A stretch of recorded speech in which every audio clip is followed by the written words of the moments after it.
안녕하세요. 중간고사랑 넘쳐나는 과제들과 싸우다 온 혜경입니다. 오늘의 프라하썰 주제는 바로 홈리스 탈출하기입니다. 먼저 MUP는 기숙사를 제공하고 있지 않기 때문에 제가 교환학생을 붙고 나서 가장 처음으로 해야 했던 일은 제가 살 집을 구하는 일이었어요. 교환학생이 자신들이 살 집을 구하는 방법은 총 두 가지가 있는데 첫 번째는 외부 기숙사를 이용하는 것, 두 번째는 플랫을 구하는 방법입니다.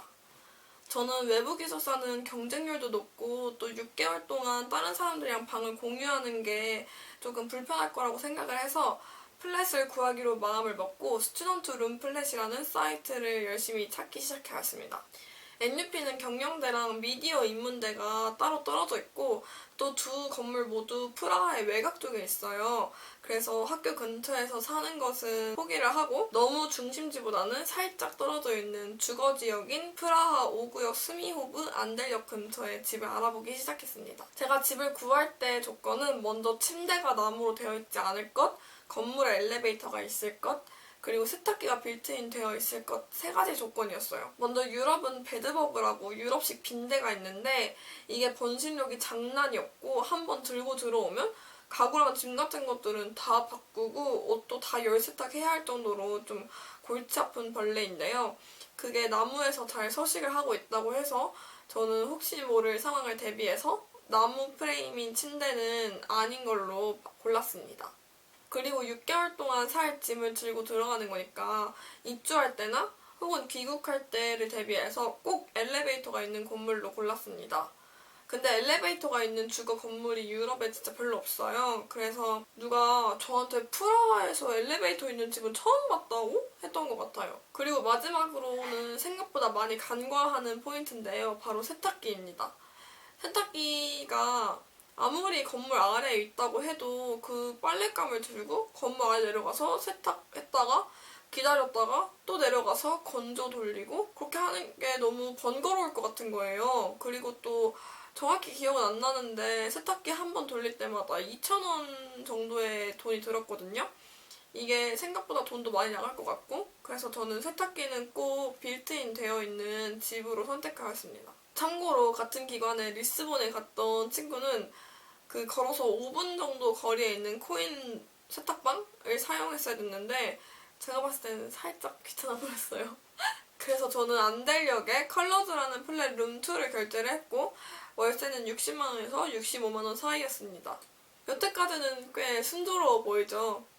근데 문제는 입국 전부터 터지게 됩니다. 저는 프라하랑 한국 직항 비행기를 결제를 했는데 금요일 오후 4시 반에 프라하에 도착하는 비행기였어요. 근데 출국 일주일 전에 부동산에서 메일이 왔는데 부동산이 5시에 닫으니까 그 전에 와서 키를 받고 가야 된다는 거예요. 아니 스튜던트 룸플랫에는 분명 6시라고 되어 있었는데 이게 무슨 일이냐 그랬더니 그 회사랑 자기 회사는 다른 회사이고 뭐 5시까지 꼭 오래요.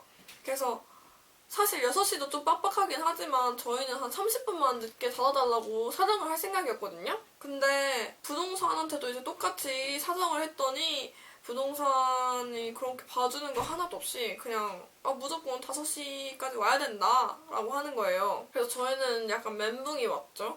당장 금요일에 집키를 받지 못하면 금, 토, 일, 월 이렇게 3박 4일을 또 생돈을 주고 호텔 잡아야 되는데 그 어마무시한 짐을 들고 호텔에 갔다가 또 호텔에서 숙소로 가고 짐 풀고 이러는 게 너무 번거로울 것 같은 거예요. 그래서 최대한 그 상황을 피하기로 했습니다. 그래서 저랑 친구는 지인들이랑 학교 커뮤니티에 이제 키를 대신 받아줄 분들을 찾고 있었어요. 그래서 한 이틀인가? 3일? 정도 열심히 찾았는데 프라하 다른 학교로 가시는 분이 키를 받아주실 수 있다고 하시는 거예요. 그래서 너무 고마운 마음에 당장 이제 카톡을 교환을 했죠. 그랬더니 아니 저 1학년 1학기 때 필수 교양에서 만났던 팀원분인 거예요. 같이 팀플했던. 와 그래서 진짜 세상이 진짜 좁구나라는 걸 다시 한번 느꼈고 인생은 정말 똑바로 살아야 되는 것 같아요. 정말로.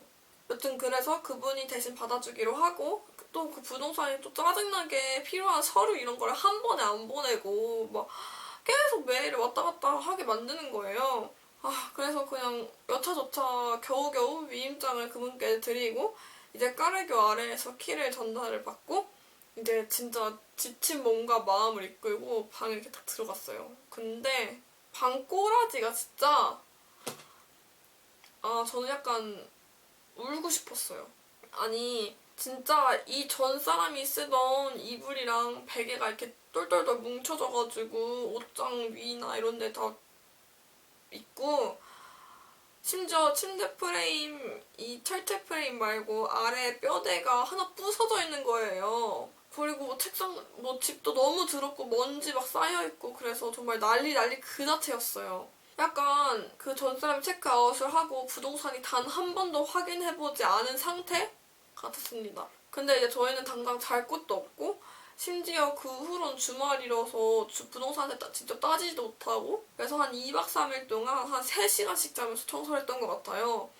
의자 이런 거 다 가죽 클리닝 사가지고 닦고, 책상이랑 침대 다 닦고, 이불 다 갖다 버리고, 새 이불로 다 사서 깔고, 저 너무 힘들었어요.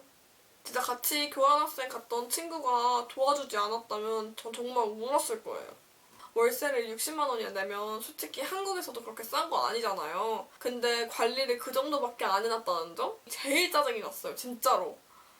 저랑 같이 교환학생 간 친구도 침대가 다 이렇게 고양이가 무슨 핥혀놓은 것처럼 찢어져 있고 무슨 빨간 물감 같은 게 막 뿌려져 있었는데, 이 사진을 들고 가서 부동산한테 이거 봐라, 상태가 왜 이러냐 그랬더니 그 부동산에서 이 상태에 매우 노멀한 상태인데 뭐가 문제냐는 거예요.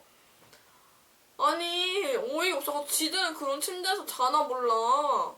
그리고 방 이외에도 뭐 주방, 화장실, 세탁기 상태가 진짜 쓰레기 같았어요. 아니 화장실이 총 3가지가 있는데 하나는 변기만 있고, 하나는 변기랑 샤워부스가 있고, 하나는 샤워부스만 있는 화장실이거든요. 근데 변기랑 샤워부스 있는 데는 변기 수압이 너무 약해서 쓰기가 좀 힘들고, 3번째 샤워부스만 있는 데는 수압이 또 너무 약한 거예요. 샤워부스 수압이. 2번째 샤워부스랑 3번째 샤워부스에서 사람이 씻고 있으면 3번째에서 씻고 있는 사람은 비누를 못 닦아낼 정도로, 그 정도로 수압이 진짜 약했어요. 그래서 이거 고쳐달라고 하니까 이거는 집 문제가 아니라 건물 문제라면서 못 고친다고 발뺌하고, 또 냉장고도 이전 사람들이 도대체 어떻게 썼는지 모르겠는데 성에가 가득가득 낀 거예요. 그래서 성에 때문에 이렇게 냉장고 문이 잘 안 닫히는 그런 상태여서 또 연락을 했더니 이러면 냉장고에 있는 음식물 싹 다 버리고 한 10시간 동안 냉장고 코드를 뽑아서 성을 다 녹인 다음에 치워주겠다는 거예요. 근데 이게 5명이 사는 집이고 이 5명이 다 친구도 아니고 동시에 입주한 것도 아닌데 이 5명의 음식물을 어떻게 한순간에 비워요. 그래서 냉장고는 진짜 참고 살았어요. 아니 그것 외에도 세탁기 소리가 너무 커서 룸4랑 룸5는 세탁기 사용을 하면 이 방 바닥이 막 울릴 정도로 피해를 받았고, 또 부동산에서 말도 없이 막 집에 찾아오고 또 엄청 싸가지 없게 말하고, 그래서 정말 부동산이 망했으면 좋겠다 라고 생각할 정도였습니다.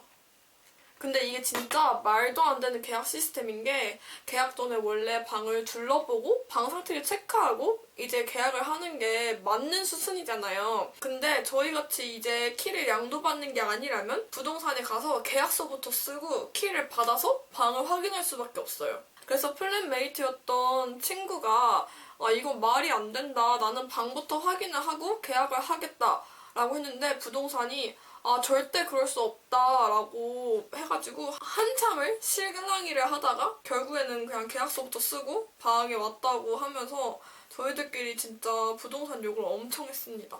집 위치 자체는 되게 좋았던 게, 바로 걸어서 5분에서 10분 정도 거리에 대형마트가 있고, 그 대형마트가 있는 건물이 쇼핑몰 건물이었어요. 그래서 장보기가 진짜 편했고, 시내로는 트램으로 15분, 공항으로는 이제 직항버스로 1시간, 중앙역으로는 트램으로 또 20분? 정도라서 놀러 다니기는 진짜 편했습니다. 안델역 자체는 되게 좋았는데 그 부동산 55랑 또 컬러즈 플랫의 상태가 정말 최악이었습니다. 스튜던트 룸플랫도 사실 예약하기 전에 엄청 스트레스를 받았어요. 왜냐면 그 예약하기 전에 니콜라스라는 뭐 직원인지 가명인지 모르겠지만 그분이랑 이렇게 메시지를 통해서 예약을 할 수 있거든요. 근데 메시지를 진짜 안 했고 답장도 진짜 안 해주는 거예요.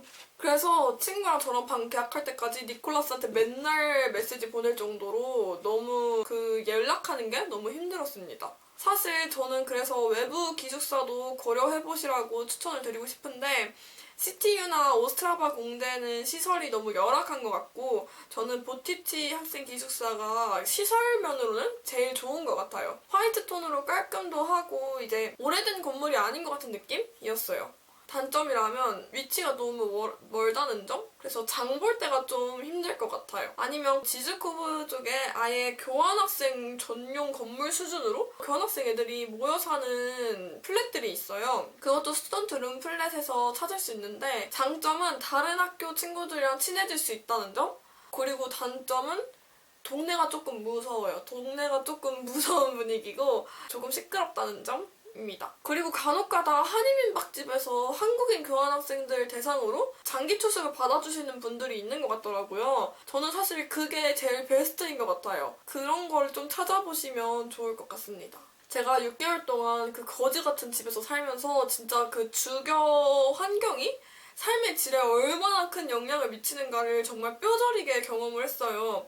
막 샤워를 할 때마다 스트레스를 받고 밥을 먹을 때마다 스트레스를 받고 그런 점이 너무 삶을 피폐하게 만든다고 해야 되나? 저 프라하에서 제일 그리웠던 게 한국에 있는 제 방 제 침대였거든요. 여러분들은 꼭 시간적 여유를 두시고 한 사이트 말고 다른 사이트도 찾아가 보시면서 여러 가지 방안을 계속 고민을 하시는 걸 추천드려요. 그래야지 뭐 짧게는 3개월, 길게는 6개월 동안 스트레스를 덜 받으면서 생활을 하실 수 있으니까. 사실 요즘 너무 과제도 많고 그래서 너무 여행 가고 싶고 그래서 프라하병이 약간 도졌거든요. 근데 이렇게 말하다 보니까 막 스트레스 받고 막 열 받고 이래가지고 약간 그 병이 치유된 것 같아요. 그러면 오늘도 봐주셔서 정말 감사하고 다음 영상에서 또 만나요. 안녕.